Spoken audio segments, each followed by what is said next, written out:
এই সমাগম তাম্বুর ধারাবাহিক অনুশীলনে আপনাকে স্বাগত জানাই। পুরাতন নিয়মে ঈশ্বরের উপস্থিতিতে থাকার জন্য ইসরায়েল জাতিকে ঈশ্বর এই সমাগম তাম্বু তৈরি করতে বলেন। মোশিকে ঈশ্বর সিয়ন পর্বতে এই সমাগম তাম্বুর সম্বন্ধে নির্দেশ দেন। ঈশ্বর এই সমাগম তাম্বু তৈরি করেন যাতে ইসরায়েল জাতি তাঁর নিয়ম ও সুসমাচার সম্বন্ধে জানতে পারে। এই সমাগম তাম্বু বিভিন্নভাবে পরিত্রাণ সম্বন্ধে ব্যাখ্যা করেন, যা যীশুখ্রিস্টকে কেন্দ্র করে। আমরা আশা করি এই সমাগম তাম্বুর ধারাবাহিক অনুশীলনে আপনি ঈশ্বরের পরিত্রাণ এবং যীশুখ্রিস্টের সুসমাচার সম্বন্ধে জানতে ও বুঝতে পারবেন।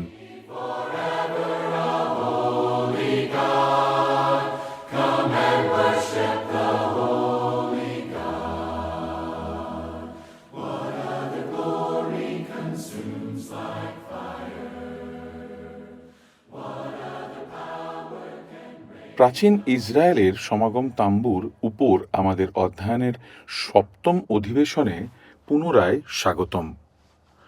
আরও একবার আমরা এই অধিবেশনে পিতলের বেদী এবং এর অত্যন্ত গুরুত্বপূর্ণ বার্তাটি বিবেচনা করব, যা ঈশ্বর সমাগম তাম্বুর এই গুরুত্বপূর্ণ অংশে আমাদের সামনে নিয়ে এসেছেন।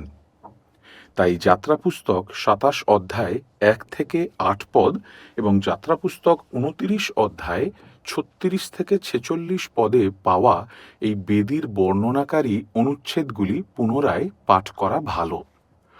পূর্ববর্তী অধিবেশনে আমি এই বেদীতে ঈশ্বর আমাদের কাছে যে ৪টি সত্য প্রকাশ করেছেন তা আলোচনা করার প্রস্তাব দিয়েছিলাম।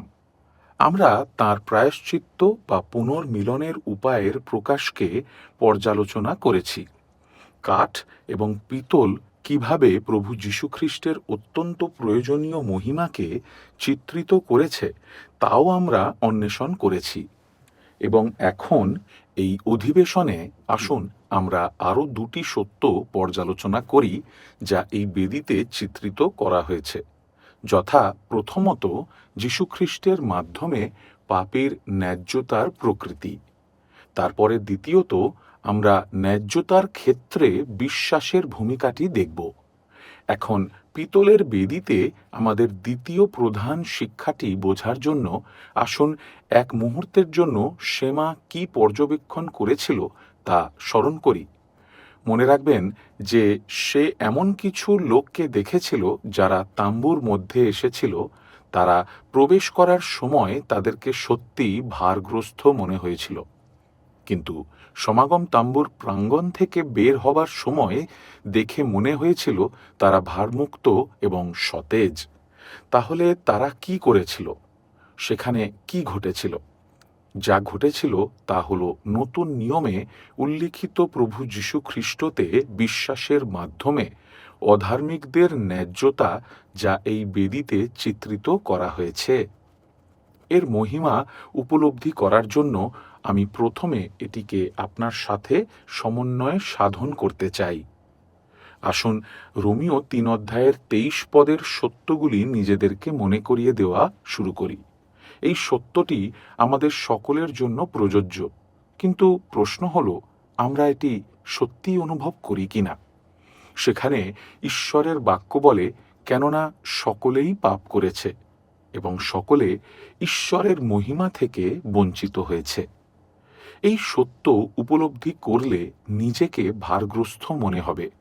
আপনি যা ভুল করেছেন কেবলমাত্র তার বোঝাই নয়, কিন্তু আমরা আমাদের পাপের মাধ্যমে মহান এবং মহিমান্বিত সৃষ্টিকর্তাকে কতটা গভীরভাবে অসম্মান করেছি তা নিয়েও আপনি বোঝা এবং দুঃখ অনুভব করবেন। শুধুমাত্র যখন আমরা স্বীকার করতে শিখি যে এটি আমাদের ব্যক্তিগত পাপ, এটি আপনার হৃদয়কে স্তব্ধ করবে। আপনি যা করেছেন তা উপলব্ধি করতে পেরে এটি আপনার ব্যথা এবং দুঃখের উৎস হয়ে উঠবে। এটা আমাদের পুনর্মিলনের খোঁজার জন্য অত্যাবশ্যকতা প্রদান করবে। কিন্তু কিভাবে আর কোথায়? আমি এই উদ্ধার কোথায় পেতে পারি? সম্ভবত এটি আপনারও প্রশ্ন। আমি একজন অপরাধী পাপী যে আধ্যাত্মিকভাবে দেউলিয়া হয়ে গেছে। সেই আমি কিভাবে ঈশ্বরের ন্যায়সঙ্গত মূল্য প্রদানের দাবি পূরণ করতে পারি? আমি যে আসলে এখনো দুর্নীতিগ্রস্ত কিভাবে তার পবিত্র দৃষ্টিতে গ্রহণযোগ্য হতে পারি? সেখানে কেবলমাত্র পবিত্রতার প্রয়োজন। আমি কিভাবে এই পবিত্রতমের সাথে বিশুদ্ধ সহভাগিতায় বসবাস করার, পাপের ক্ষমা লাভ করার আশা করতে পারি? যখন প্রতিদিন আমার পাপ বারবার চিন্তায় বা কথায় বা কর্মে আমি ঈশ্বরের মহিমাকে ব্যর্থ করছি? আসলে এর উত্তর হলো সেই পিতলের বেদী। চলুন দেখে নেওয়া যাক, পুনরায় বিবেচনা করা যাক। ঈশ্বর আপনার হৃদয়ে স্বস্তি আনতে এটি ব্যবহার করুন। সেই বেদীতে যে আগুন জ্বলছে তা সেই বিষয়টাকেই চিত্রিত করে যা আপনার আত্মাকে শুষ্ক করে দিচ্ছে। এটি ঈশ্বরের পবিত্র ন্যায়বিচার এবং পাপের বিরুদ্ধে ক্রোধের কিছু অংশকে চিত্রিত করেছে যা আপনি অনুভব করেন। অর্থাৎ আপনি এটি আপনার বিবেকে অনুভব করেন। যখন এটি আপনার হৃদয়কে ভারগ্রস্ত করছে তখন আপনি বাস্তবিক সেটাই অনুভব করেন যাকে গালাতীয় 3:10 ঈশ্বরের অভিশাপ বলা হয়। আমাকে সেই পদটি পাঠ করতে দিন। তাহারা সকলে শাপের অধীন, কারণ লেখা আছে, যে কেহ ব্যবস্থা গ্রন্থে লিখিত সমস্ত কথা পালন করিবার জন্য তাহাতে স্থির না থাকে সে শাপগ্রস্ত। এখন ঈশ্বরের দ্বারা অভিশাপিত হওয়া এমন কিছু নয় যা একজন মানুষ অন্য মানুষের প্রতি করে বা লোকেরা ঈশ্বরের প্রতি যা করে। ঈশ্বরের দ্বারা অভিশাপিত হওয়া মানে আপনার মাথায় রাগের স্রোত বয়ে যাওয়া নয়। না, ঈশ্বরের দ্বারা অভিশপ্ত হওয়ার মানে হল তাঁর দ্বারা প্রত্যাখ্যান হওয়া, পরিত্যাগ হওয়া, একা ছেড়ে দেওয়া, পরিত্যক্ত হওয়া, দূরে আবদ্ধ থাকা, কারণ আপনি একজন পাপী। সেই ভয়ঙ্কর বাস্তবতাকে বর্ণনাকারী বাইবেলের শব্দ হল নরক। এর চেয়ে খারাপ কোনো অবস্থা নেই, বিশেষ করে যদি এটি অনন্তকালের জন্য হয়ে যায়। এটি অনন্তকালের জন্য হবে যদি না এমন একটি উপায় থাকে যার মাধ্যমে ঈশ্বরের প্রতি সেই ঋণ সন্তুষ্ট করা যায়। সেই উপায়টি হল যা ঈশ্বর আমাদের জন্য এই পিতলের বেদীতে চিত্রিত করেছেন। মনে রাখবেন যে এই পিতলের বেদীকে উপেক্ষা করে কেউ পবিত্র বা অতি পবিত্র স্থানে যেতে পারে না। প্রত্যেকে সাধারণ মানুষ, রাজা, পুরোহিত, মহাযাজকরা কেবলমাত্র এই দ্বার ব্যবহার করে ঈশ্বরের কাছে যেতে পারে। তারপর তাদের অবশ্যই পিতলের এই বেদী ব্যবহার করতে হবে। সেখান থেকে তাম্বুর কেন্দ্রের দিকে যেতে হবে। এটি আমাদের একটি অত্যন্ত মৌলিক এবং বাইবেল ভিত্তিক সত্য শিক্ষা দেয়। ঈশ্বর কেবলমাত্র আপনার সাথে মিলিত হতে পারেন এবং আপনাকে দোষী পাপী হিসাবে আলিঙ্গন করতে পারেন যদি আপনি এবং আমি তাঁর পবিত্র এবং তাঁর ন্যায় বিচারকে সন্তুষ্ট করি, যা আমরা ভগ্ন করেছি। কিন্তু বন্ধুরা, আমাদের পক্ষে এটা অসম্ভব। কিন্তু ঈশ্বর সেই পথ তৈরি করেছেন যার মাধ্যমে পুনর্মিলন সম্ভব। না, পশুদের এই ক্রমাগত বলিদানের মাধ্যমে নয়। তারা কখনোই আমাদের ঋণ দূর করতে পারে না। কিন্তু পৃথিবীর পাপের জন্য প্রদত্ত ঈশ্বরের মেষশাবকের মাধ্যমে এটা সম্ভব হয়েছে। যীশু খ্রিস্টই পাপীদের জন্য প্রদত্ত বিকল্প। বেদীর ও বেদীর উপর সমস্ত কিছুই তাকে আমাদের সামনে রেখে চলেছে। মনে আছে কিভাবে শেমা দেখেছিল যে বলিদানকারী বলিদানের পশুর গায়ে হাত রেখেছিল? তার অর্থ কি ছিল? কেন তিনি এমন করেছিলেন। এই কাজটি প্রতীকীভাবে স্থানান্তরকে চিত্রিত করে। বলিদানকারী বলিদানের পশুর মাথায় হাত রেখে নিজেকে পশুর উপর স্থানান্তরিত করে এবং সে যে সমস্ত পাপ করেছিল তা বলির উপর স্থানান্তরিত হয়। তখন সেই পশু সেই ব্যক্তির সাথে চিহ্নিত হয় এবং ব্যক্তিটি পশুটির সাথে চিহ্নিত হয়। অন্য কথায় এখন সেই পশু হয়ে গেল চোর, মিথ্যাবাদী, ব্যভিচারী, অবাধ্য শিশু বা যে পাপই হোক না কেন, যেগুলি সেই ব্যক্তিটি করেছে। বাইবেলে এই স্থানান্তরের জন্য একটি ভিন্ন শব্দ আছে। নতুন নিয়মে আমরা প্রায় গণ্য বা গণিত শব্দটি খুঁজে পাই। এই শব্দটি আসলে ব্যাংকিং জগৎ থেকে ধার করা। যখন কেউ তার অ্যাকাউন্ট থেকে আমার অ্যাকাউন্টে অর্থ স্থানান্তর করে তখন তা ক্রেডিট হয় বা এটি আমার অ্যাকাউন্টে জমা হয়। যখন এটি ঘটে তখন এটি আসলে আমার হয়ে যায়। তাই ঈশ্বর চেয়েছিলেন যে প্রতিটি বলির পশু যেগুলি বিকল্প হিসাবে ব্যবহৃত হবে সেগুলিকে নিখুঁত আকারে থাকতে হবে। সেই পশুতে কোনো বিকৃতি, কোনো অসুস্থতা যেন না থাকে। কেবলমাত্র যাজকের দ্বারা পরিদর্শন করার পরে পশুটি গ্রহণযোগ্য বলে প্রমাণিত হবে। তারপর সেই পশুটিকে পাপীর পক্ষে বলি দেওয়ার অনুমতি দেওয়া হবে। সুতরাং এই প্রয়োজনীয়তা আরেকটি সত্যের প্রতীক। এমন কেউ আমাদের বিকল্প হতে পারে না যে নিজেই তার নিজের পাপের জন্য দোষী। তাই যদি প্রভু যীশু না থাকেন তাহলে বাস্তবিক আমাদের কোনো আশা নেই।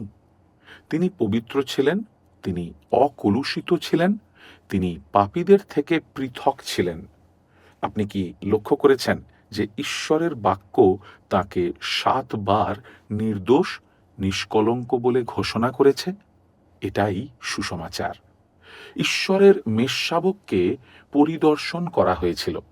তিনি নির্দোষ বলে প্রমাণিত হয়েছিলেন।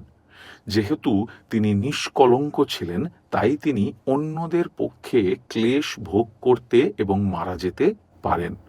তিনি পাপীদের দোষ গ্রহণ করতে পারেন এবং তিনি তাদের পাপের কারণে অভিযুক্ত হতে পারেন, তাদের বিকল্প হতে পারেন। যিশাইয় 53 ভাববাদীর সুপরিচিত বাক্যে এই সত্যটিকে আশ্চর্যজনকভাবে ব্যাখ্যা করেছেন।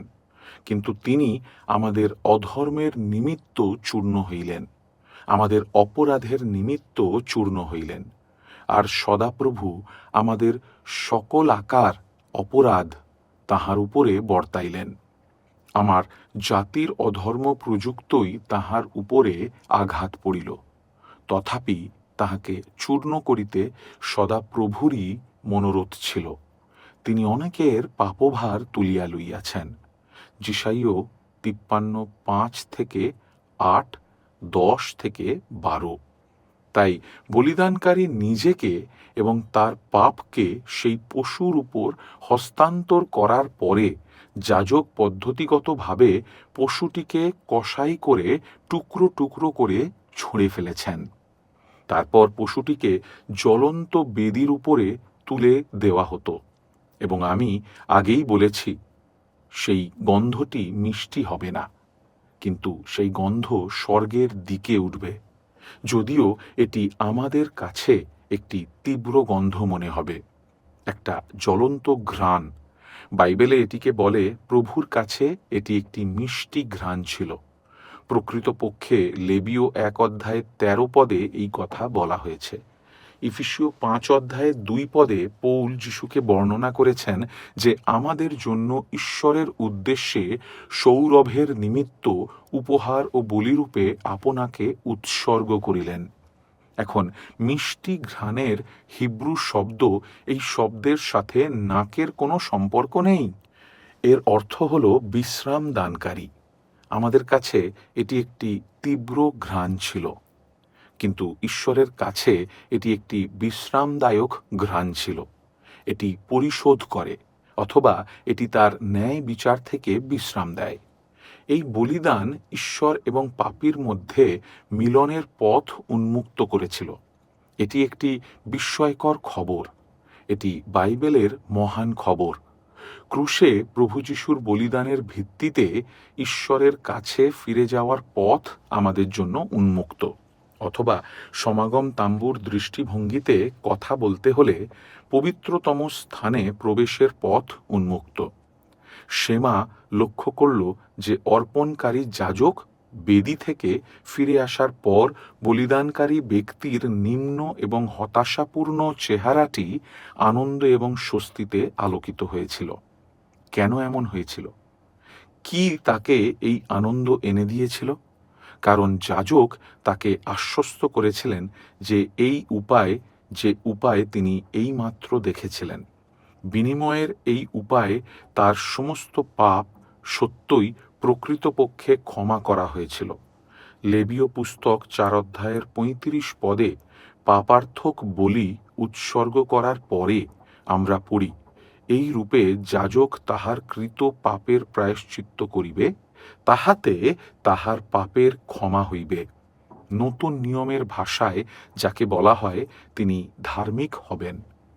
ন্যায়সঙ্গত এর অর্থ হল যে কাউকে আনুষ্ঠানিকভাবে এবং আইনত মুক্ত বলে ঘোষণা করা হয়েছে।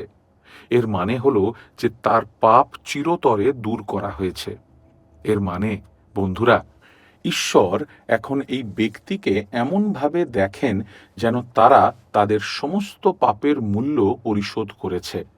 তবুও খ্রিস্টের যোগ্যতার ভিত্তিতে ন্যায়সঙ্গত হওয়া আসলে আমাদের এক ধাপ এগিয়ে নিয়ে যায়। ঈশ্বর কেবলমাত্র এমন একজনকে দেখেন না যে তার সমস্ত অপরাধের জন্য মূল্য প্রদান করেছেন। তিনি বিবেচনা করেন যেন তারা সর্বদাই বাধ্য ছিল। তিনি এখন বিবেচনা করেন যে খ্রিস্টের জন্য তাদের সমগ্র জীবন নির্দোষ। অন্য কথায়, তিনি তাদের খ্রিস্টের মধ্যে বিবেচনা করেন যেন তারা সর্বদা তাদের সমস্ত জীবনে ঈশ্বরের আদেশ পালন করেছে এবং মেনে চলেছে। কেবলমাত্র খ্রিস্টে বিশ্বাসের দ্বারা ধার্মিকতার বিষয় শিক্ষার চেয়ে মহিমান্বিত, অধিকতর মুক্ত এবং আশ্চর্যজনক কোনো সত্যের কথা আমি চিন্তা করতে পারি না। পৌল রোমীয় 3 অধ্যায় 24 পদে এই বিষয়ে লিখেছেন, যেখানে আমরা পড়ি, উহারা বিনামূল্যে তাঁহারই অনুগ্রহে খ্রিস্ট যিশুতে প্রাপ্য মুক্তি দ্বারা ধার্মিক গণিত হয়। অথবা যদি আমি সমাগম তাম্বুর চিত্রের সাথে ব্যাখ্যা করতে পারি, যীশুখ্রিস্টের ঈশ্বরের করুণাময় বিধানের মাধ্যমে পবিত্র এবং নির্দোষ ঘোষণা করা হয়েছে, যা পিতলের বেদিতে এবং বলিদানের মেষশাবকের মধ্যে চিত্রিত হয়েছে। একজন বিশ্বাসীকে যে কারণে ন্যায্য ঘোষণা করা হয়, সেই কারণের দুটি দিক আছে। প্রথমত, কারণ তার পাপ খ্রিস্টের উপরে স্থানান্তরিত হয়েছিল, এবং দ্বিতীয়ত, অন্য দিক থেকেও আরেকটি স্থানান্তর হয়েছে। খ্রিস্টের নিষ্কলঙ্ক চরিত্র বিশ্বাসীর উপরে স্থানান্তরিত হয়। সুতরাং আপনি কি এখন দেখতে পাচ্ছেন যে কিভাবে একটি ভারগ্রস্ত আত্মা আনন্দের সাথে তাম্বু থেকে বেরিয়ে এসেছিল? ঈশ্বরের শান্তির পথ উপলব্ধি করার পর এবং বিশ্বাস করার পর সে আনন্দিত হয়েছিল, সে মুক্তি পেয়েছিল, এবং পিতলের বেদিতে সম্পূর্ণ লেনদেনটি তার উপর যে অভিশাপ ছিল তা থেকে তার পরিত্রাণকে ঘোষণা করেছিল। উদাহরণস্বরূপ, যেমন আমরা পড়ি গালাতীয় 3 অধ্যায়ের 13 পদে, খ্রিস্টই মূল্য দিয়ে আমাদিগকে ব্যবস্থার শাপ হইতে মুক্ত করিয়াছেন। কিভাবে? কারণ তিনি আমাদের নিমিত্তে শাপস্বরূপ প্রত্যাখ্যাত হইলেন। কেননা লেখা আছে, যে কেহ গাছে টাঙানো যায় সে শাপগ্রস্ত। সুসমাচার যা কিছু ঘোষণা করে, আপনি কি সেগুলো বিশ্বাস করতে এখনো সংগ্রাম করছেন? আপনার বিশ্বাস করা এত কঠিন তার কারণ আপনি এখনো নিজেকে অনেক পাপী মনে করেন। এই সংগ্রামের একটি কারণ হলো যে আমরা পিতলের বেদিকে তার পিছনে থাকা প্রক্ষালন পাত্রের সাথে মিশিয়ে ফেলার প্রবণতা রাখি। আমাদের পরবর্তী আলোচনায় আমরা প্রক্ষালন পাত্রের বিষয়ে অধ্যয়ন করতে চলেছি। প্রক্ষালন পাত্রটি হল যেখানে যাজককে প্রতিদিন নিজেকে ধৌত করতে হতো। প্রক্ষালন পাত্র ঈশ্বরের পবিত্রকরণের কাজকে চিত্রিত করে। যদিও পবিত্রতা ন্যায্যতার সাথে প্রতিরূপ, তবুও তারা স্বতন্ত্র। এই দুটিকে কখনোই ফেলবেন না, যেমনটি প্রায়ই করা হয়। তাদের ক্রমকেও বদলানো যাবে না, যেমনটি আমরা প্রায়শই করি। কারণ আমরা পবিত্র বলে আমরা ধার্মিক নই, কিন্তু খ্রিস্টের গুণাবলীর মাধ্যমে ধার্মিক প্রতিপন্ন হয়ে আমরা খ্রিস্টের আত্মার মাধ্যমে পবিত্র হয়ে উঠব। সুতরাং খ্রিস্ট যিশুতে বিশ্বাসের দ্বারা ধার্মিকতার অধ্যায়টি ঈশ্বরের সুসমাচারের একটি বড় অধ্যায়। এটি এমন একটি বিষয় যেখানে আমাদের স্পষ্টতা খুঁজতে হবে, কারণ আমরা যদি পিতলের বেদী বা যীশু খ্রিস্টের ক্রুশের প্রয়োজনীয়তা উপলব্ধি করতে ভুল করি এবং বিশ্বাসের মাধ্যমে এটিকে ব্যবহার করা বাদ দেই, তাহলে আমরা ঈশ্বরের সাথে মিলিত হতে পারব না। আমরা ঈশ্বরের সঙ্গে শান্তি স্থাপন করতে পারব না। তাহলে এটি আমাদের একটি শেষ প্রশ্নে নিয়ে আসে। এখন একজন পাপীর ন্যায্যতার ক্ষেত্রে বিশ্বাসের ভূমিকা কি? আপনার কি মনে আছে কিভাবে বলিদানকারীর হাত পশুর মাথায় রাখা হয়েছিল? যখন তিনি সেখানে হাত রেখেছিলেন, সেই হাতটি বিশ্বাসের কাজটি চিত্রিত করেছিল। পশুর উপর হাত রাখা এই বিষয়টি তাকে রক্ষা করেনি, কিন্তু এটি তাকে সেই প্রাণীর সাথে সংযুক্ত করেছে যে তার স্থান নেবে। বা অন্যভাবে বলতে গেলে এই হাত তাকে পশুর সাথে এক করে দিয়েছিল। এখন তারা একে অপরের সব কিছুর ভাগিদার হয়েছিল। পশুটা তার পাপের ভাগিদার হয়েছিল। বলিদানকারী প্রাণীটির নিষ্কলঙ্কতার ভাগিদারি হয়েছিল। এখন এই সমস্ত দৃশ্য যীশুখ্রিস্টের সুসমাচারের প্রতিজ্ঞার একটি দৃশ্যমান চিত্র। খ্রিস্ট প্রতিজ্ঞা করেছেন যে যে কেউ তাকে বিশ্বাস করে তার অনন্ত জীবন আছে। আমরা উদাহরণস্বরূপ যোহন 5:24 এই সুন্দর সত্যটি পাঠ করি। সত্য সত্য আমি তোমাদিগকে বলিতেছি, যে ব্যক্তি আমার বাক্য শোনে ও যিনি আমাকে পাঠাইয়াছেন তাহাকে বিশ্বাস করে, সে অনন্ত জীবন প্রাপ্ত হইয়াছে এবং বিচারে আনিত হয় না, কিন্তু সে মৃত্যু হইতে জীবনে পার হইয়া গিয়াছে। সুতরাং বন্ধুরা, বিশ্বাস এমন একটি কাজ ছিল না যা সেই পরিত্রাণ অর্জন করেছিল। বিশ্বাস হলো সেই উপায় যার দ্বারা ঈশ্বর আমাদের হৃদয়ে তাঁর আত্মা দ্বারা কাজ করেন, যার দ্বারা আমরা এই পরিত্রাণ পাই। এটি পরিত্রাণের কত মহিমান্বিত এবং সহজ বার্তা। আমাদের ভালো কাজ বা নিখুঁত অনুতাপ বা নিখুঁত বিশ্বাসের মাধ্যমে স্বর্গে যাওয়ার জন্য আমাদের কাজ করার দরকার নেই। না, আমরা যা করি বা আমরা যা এনেছি অথবা আমরা কি তার উপর ভিত্তি করে ঈশ্বরের সাথে পুনর্মিলন কখনোই হয় না। এটা শুধুমাত্র তার উপর ভিত্তি করেই ঘটে যার উপর আমি নির্ভর করি, যাকে আমি বিশ্বাস করি, যার দিকে আমি দৃষ্টি রাখি। যদিও আমাদের বিশ্বাস অসিদ্ধ বা দুর্বল বা কম্পিত, তা ঈশ্বরের প্রতিজ্ঞার আশীর্বাদকে প্রভাবিত করবে না। সম্ভবত বলিদানকারীর হাত ভয়ে কাঁপছিল, কারণ এটি পশুর মাথায় ছিল, অথবা সম্ভবত যাজককে তাকে উৎসাহিত করতে হয়েছিল, এমনকি তার হাতকে পরিচালিত করতে হয়েছিল। সম্ভবত তার হাতের চাপ ছিল নিছক স্পর্শ। হতে পারে বলিদানের পরে যাজকের কথা বলার পর হয়তো সব সন্দেহ দূর হয়নি, এবং হয়তো তিনি এখনও সন্দেহ ও ভীতিতে পরিপূর্ণ। কিন্তু একটা কথা নিশ্চিত, যে কেউ যীশু খ্রিস্টে বিশ্বাস করে, যাকে পাপীদের জন্য বেদীতে উচ্চীকৃত করা হয়েছে, সে বিনষ্ট হবে না, কারণ তিনি ইতিমধ্যেই অনন্ত জীবন লাভ করেছেন। এটা আমাদের বিশ্বাস নয় যা আমাদের রক্ষা করে, কিন্তু সেই পরিত্রাণকর্তা রক্ষা করেন যাকে আমরা বিশ্বাস করি। ঠিক আছে, আমি একটি দৃষ্টান্তের প্রতি আপনার দৃষ্টি আকর্ষণ করতে চাই, যেটি যিশু লুক 18 অধ্যায়ের 9 থেকে 14 পদে বলেছিলেন। প্রার্থনার সময়ে প্রার্থনা চলাকালীন পিতলের বেদিতে সর্বদা একটি বলিদান অন্তর্ভুক্ত থাকবে, যা আমরা পরে দেখব। পুরোহিত একটি পাত্রে কিছু গরম অঙ্গার নেবে এবং সেগুলিকে পবিত্র স্থানে নিয়ে যাবে, যেখানে তিনি প্রার্থনা করবেন। সুতরাং দিনের সেই সময় একজন ফরিসি আছে। মন্দিরের লোকেদের সাথে একজন মহাপাপী যোগ দিয়েছে। ফরিসি সামনে দাঁড়িয়ে আছে।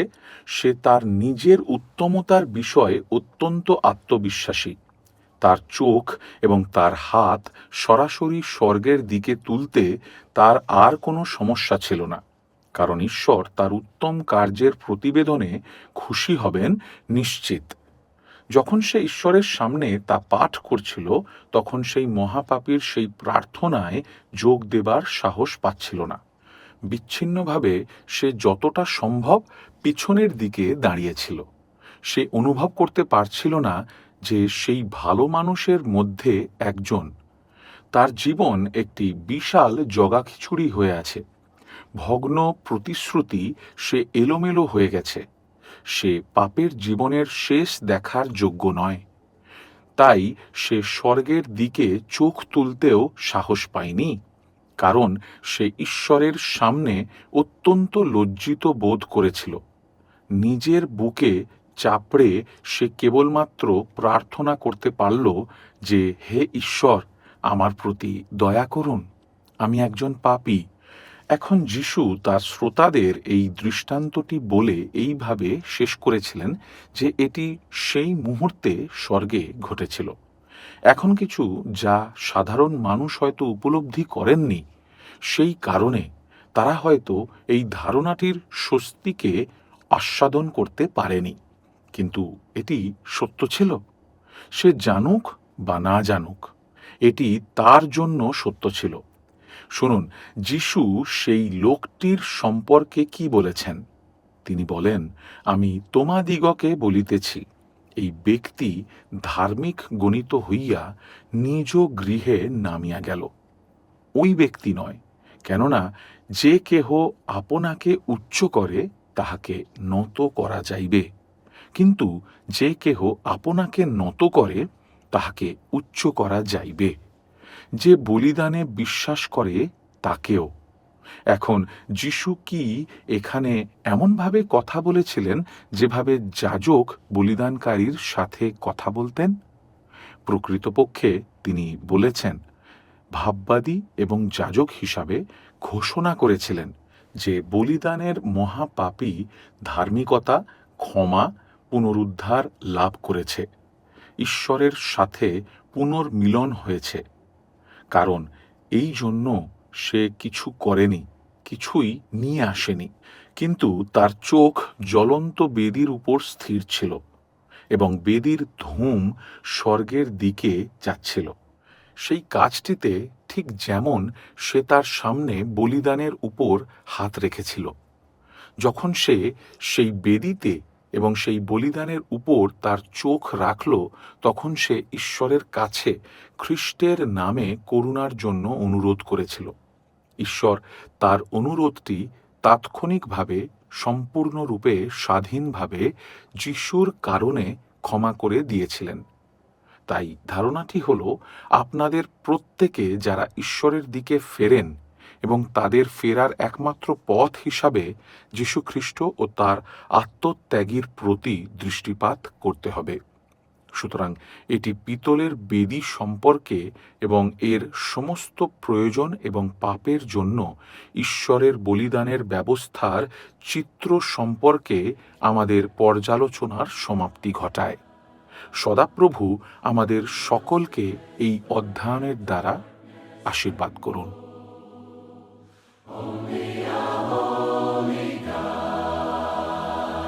Come and behold.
like fire.